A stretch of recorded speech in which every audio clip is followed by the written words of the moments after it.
कल आए थे हमसे मिलने के लिए कि मुख्यमंत्री से बात कीजिए। तो हम कहा भाई मुख्यमंत्री से हम बात करते हैं तो सीधे बात होती है कि विजय चौधरी को बता देंगे। तो विजय चौधरी को जाके बताया।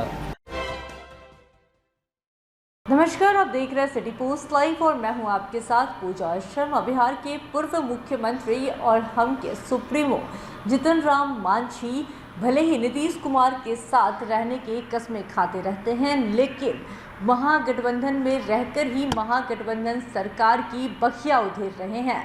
उन्होंने बड़ा आरोप लगाया है और उन्होंने साफ तौर पर कह दिया कि बिहार में भ्रष्टाचार का बोलबाला है। ये गंभीर आरोप लगाते हुए नजर आए हैं। इसी के साथ साथ आपको बताते चले कि जीतन राम मांझी के अनुसार गरीब दलितों की राज्य और केंद्र सरकार की सारी योजनाएं बिहार में घपले घोटाले का शिकार हो गए हैं। ये कहते हुए भी नजर आ रहे हैं पूर्व मुख्यमंत्री जीतन राम मांझी। क्या कुछ कहते हुए नजर आ रहे हैं जीतन राम मांझी, छोड़े जाते हैं आपको उनके बातों के साथ। चर्चा थी तो तैयारी आप लोग की थी, आंसर थे अच्छे से, फिर क्या उस समय की बात हुई? मुख्यमंत्री वित्त मंत्री से आज हम एक मुद्दा पर गए थे मिलने। वो विजय यादव जी हम लोगों के शुरू से ही सदस्य रहे हैं। उनका घर तोड़ा गया है। वो क्या कौन चौराहा बोला जाता है उसको, वहाँ पर ठकुरवारी थी, होटल था, हाई कोर्ट का स्टे था, बावजूद उसको लोग तोड़ दिए हैं। तो वही कल आए थे हमसे मिलने के लिए कि मुख्यमंत्री से बात कीजिए। तो हम कहा भाई मुख्यमंत्री से हम बात करते हैं तो सीधे बात होती है कि विजय चौधरी को बता दीजिए। तो विजय चौधरी को जाके बताया कि ऐसी ऐसी बात है, जब हाई कोर्ट ने रोक लगाया हुआ है तब तोड़ने का क्या उचित एक ही। और जनरली ये देख रहे हैं कि गरीबों के मकान को बिना ऑल्टरनेटिव व्यवस्था के हर जगह तोड़ा जा रहा है। ये उचित नहीं है गरीब के हित में। इसलिए आप मुख्यमंत्री जी को ऐसे तो हम 5 तारीख को मिलना चाहते हैं, क्योंकि हमारे सारे विधायक 5 तारीख को रहेंगे। माननीय मुख्यमंत्री से समय लेकर के हम मिलेंगे, अब इस विषय पर कहेंगे उनको। लेकिन आज चूँकि आपसे हमारी बात हो रही है, एक काम तो देखिए ही कहिए ही मुख्यमंत्री के नॉलेज में, लेकिन एक कहिए कि ये गलत हो रहा है कि जहाँ सरकारी भवन आपने दिया है, इंदिरा आवास दिया है, स्कूल दिया है, सारी व्यवस्था दिया, उसको भी तोड़ रहे हैं। और सुप्रीम कोर्ट का भी आदेश है कि अल्टरनेट व्यवस्था करने के बाद ही उसको तोड़िए। तो इसमें गरीब तबके के मकान को तोड़ा जा रहा है, लेकिन बड़े तबके के जो मॉल है ये सब है नहीं तोड़ा जा रहा है। तो ये डिफरेंसेस हो रहा है। तो इससे गरीबों में बहुत वीकनिंग है। ये माननीय मुख्यमंत्री को कह दीजिए और हमको हमारी बात होगी जब 5 तारीख को अगर मिलने के समय देंगे तो हम लोग तीनों विधायक मिलकर, चारों विधायक मिलकर के ये कहेंगे कि साहब इस तरह से व्यवस्था नहीं होनी चाहिए कि रैंडमली ज़रूरत पड़े सब गरीबों का मकान को आप तोड़ दीजिए। सब कोई आहरा पर रहता है, कोई सड़क किनारे रहता है, कोई कहीं सरकारी आम ज़मीन में रहता है। यही उसके ज़मीनें हैं, ज़मीन तो प्रोवाइड नहीं किया गया है, बाकी कहाँ जाएगा। इसी बात पर आज चर्चा थी हमारी, कोई पॉलिटिकल बातें उनसे आज नहीं हुई। नाराजगी भी थी तो चर्चा की थी कि नाराजगी भी है क्या, नाराजगी भी है क्या, कुछ बात? देखिए नाराजगी नहीं है, यही है आप लोग कहते हैं और पेंट करते हैं, इसको कोई अच्छी पत्रकारिता के रूप में मैं नहीं लेता हूँ। कहा गया है कि जो मित्र है, जो सच्चा दोस्त है, अपने आदमी को या जिस नाव पर हम चढ़ रहे हैं कोई कारण से नाव डूबने की स्थिति है तो नाव को बचाने के लिए हम प्रयास करेंगे। तो उसी प्रकार से आज जो महागठबंधन के साथ हम हैं, नीतीश कुमार के साथ रहने का हमने कसम खाई है कि हम नीतीश कुमार के साथ रहेंगे।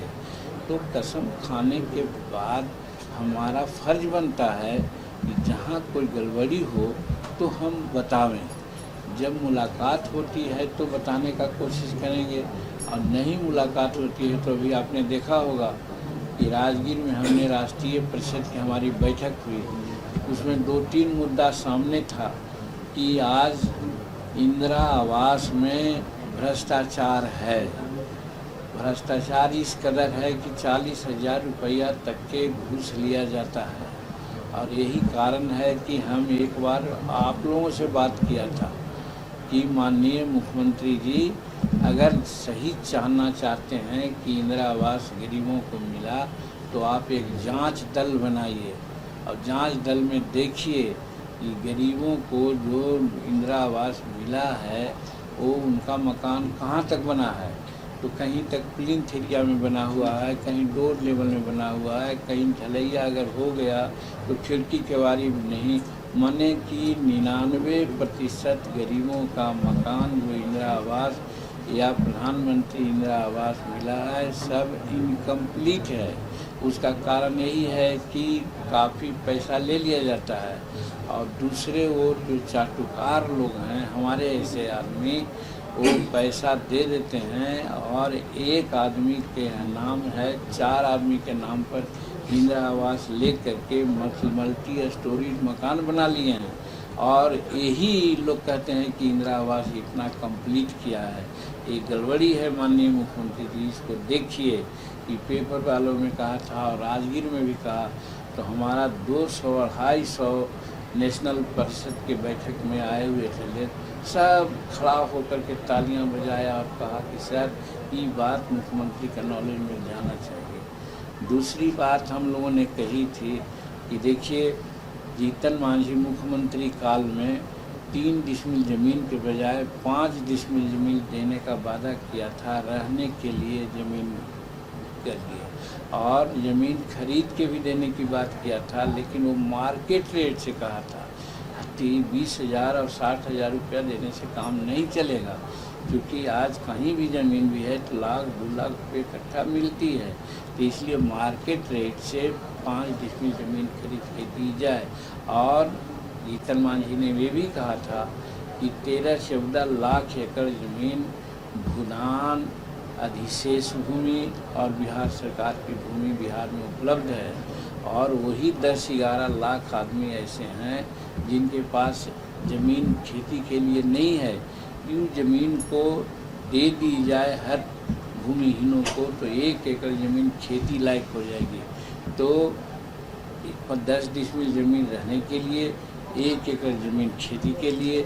अगर खेती ऊपर सफिशिएंट नहीं होती है तो मार्केट रेट से खरीद करके दीजिए। ये जीतन मांझी के मंत्रिमंडल काल में डिसीजन था। आज झारखंड में ऐसा कर दिया है लेकिन बिहार में नहीं हो रहा है। ये माननीय मुख्यमंत्री जी कीजिए, ये गरीब से संबंधित है। इस पर भी हमारे सभी लोगों ने हामी भरा कि हाँ ये बात होनी चाहिए।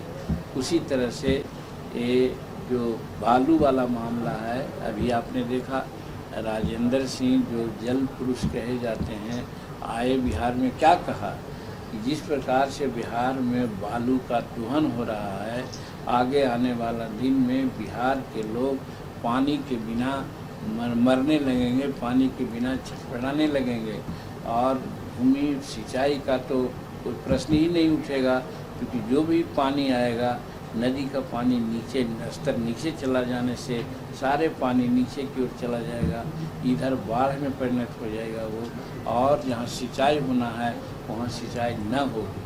तो इसलिए बालू उठाव भी जो बेतरतीब हो रहा है उससे सड़कें भी बर्बाद हो रही है। 10 टन ले जाना है 25 टन और 40 टन ले जा रहा है। ये भी सरकार को कहने की ज़रूरत थी।